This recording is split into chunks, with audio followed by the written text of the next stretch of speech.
Assalamualaikum warahmatullahi wabarakatuh. Good morning to honorable judges of Malaysia Young Scientist Organization 2025. We are from Koda team. My name is Salma Huzaimah. My name is Nahla Felisa Putri. In this occasion, we will present our research with the title Analysis of Parenting Pattern of Deaf Parents on Koda's Child of Deaf Adult Cognitive Abilities Case Study in Lebak Bulus.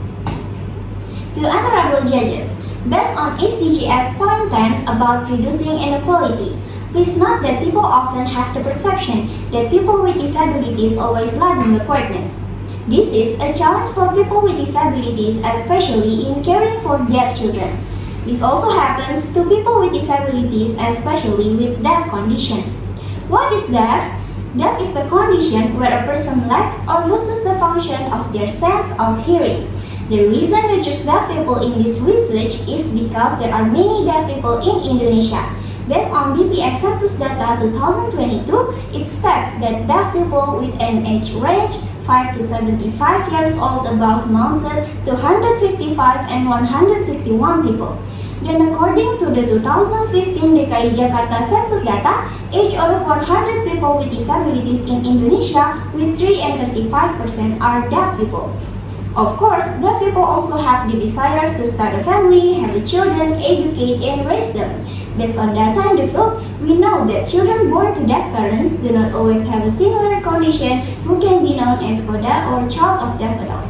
Also, deaf parents have a limitation, but it doesn't become obstacle for them in educating, raising, and trying to fulfill the needs for child development. So from Salma's explanation, we are interested in knowing how the parenting pattern of deaf parent on the cognitive abilities of Koda case study in Lebak Bulus, South Jakarta. This research is to find out the parenting patterns of deaf parents on Koda's Child of Deaf Adult Cognitive Abilities case study in Lebak Bulus. In this research, we have 3 theories that support. The first theory is Harlock developmental theory. This theory explaining that the parenting patterns are divided into 3, namely authoritarian, permissive, and democratic. The second theory is primary mental ability developed by L. Thurston. This theory discusses about 7 aspects of supporting cognitive abilities. And the third theory is social cognitive theory developed by Albert Bandura. This theory explaining that the cognitive abilities influenced by the other behavior and surrounding environment. In addition to theory, we also have a literature review in our research. The first is deaf. Deaf is a condition where a person lacks or loses the function of their sense of hearing. The second is parenting. Parenting is the way parents and children interact. The third is a normal hearing children who can be known as CODA or child of deaf adult. And the fourth is cognitive ability. Cognitive ability is an intellectual aspect that includes thinking ability, memory, imagination, and problem-solving ability. We have several previous studies related to our research topic. In the first research, it has different in terms of the type of disability. In the second research, it has different in terms of the object. And in the third research, it has different in terms of the cognition. So in this research, we have novelty. Novelty is the parenting pattern of deaf parent on the CODA cognitive abilities. This research falls into the descriptive qualitative type where the research subject is a deaf family and the object is a normal hearing children. Then in collecting data, we first conducted direct observation, then we interviewed in stage, then as supporting data, we also documented every activity carried out in the field. And we also have a literature review to strengthen the data in this research. According to Miles, Huberman, and Selena, in analyzing data which consists of 4 stages, there are, first, we collect necessary data. After the data is collected, we sort the data. After data is sorted, we can present it. And after we sort, collect, and we present it, the conclusion can then be made to obtain the research result. Next, we move to the research result.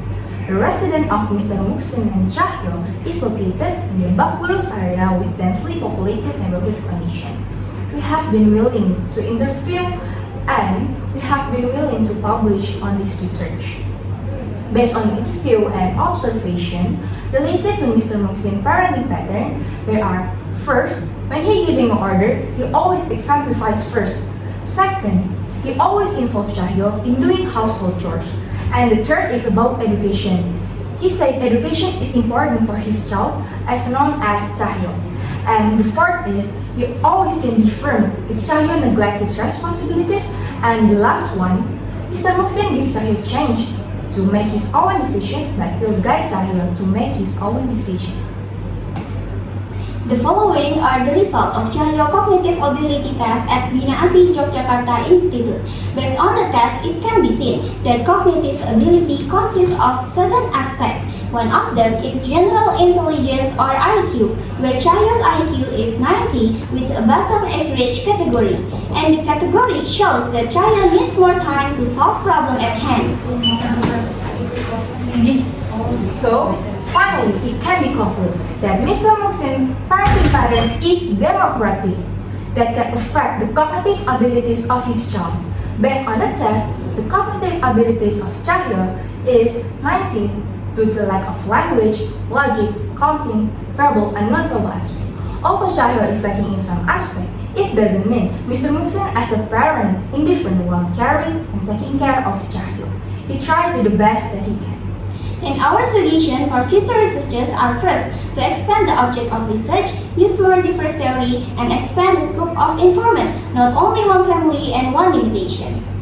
That's all we can say. Thank you so much for your attention. Hopefully, this research will be useful for all of us. Be a Koda team, be a winner team. Wassalamualaikum warahmatullahi wabarakatuh.